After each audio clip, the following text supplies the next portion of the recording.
এই পশ্চিমের এই রোগ আমার দেশে যেন আসতে না পারে, আমাদের সজাগ থাকতে হবে। প্রিয় ভাইরা চিল্লায় বলেন ঠিক কিনা? পশ্চিমের অবস্থা ভয়ঙ্কর। পাশ্চাত্যে আমি যুক্তরাষ্ট্রে ছিলাম অনেকদিন, কয়েক মাস, বিভিন্ন স্টেটে ঘুরেছি।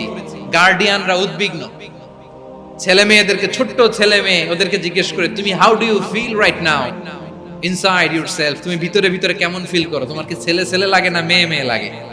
আচ্ছা বলেন, এই ছোট্ট বাচ্চাটা ওকে এগুলো জেন্ডার অ্যাসাইনমেন্ট বলতে এগুলো কিছু বুঝে?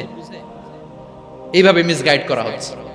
কৌতূহল বশত ছোট্ট ছেলে যদি বলে আমার তো মেয়ে মেয়ে লাগে, তখন বলে যে না তুমি মেয়ে, ছেলে না।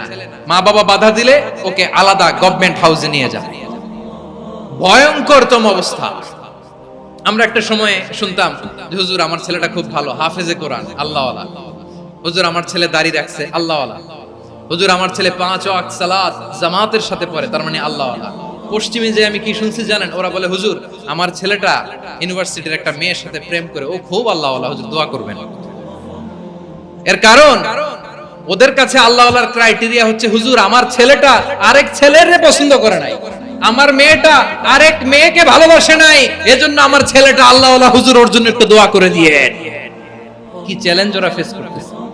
ওনার ছেলে যে আরেক ছেলেরে বিয়ে করবে না, এটাতেই উনি খুশি যে আলহামদুলিল্লাহ আমার ছেলেটা একটা মেয়েরে ভালোবাসে, আমার মেয়েটা একটা ছেলেরে ভালোবাসে, মানে এটা খুব আল্লাহওয়ালা। নাউজুবিল্লাহ পড়তে পারলেন না?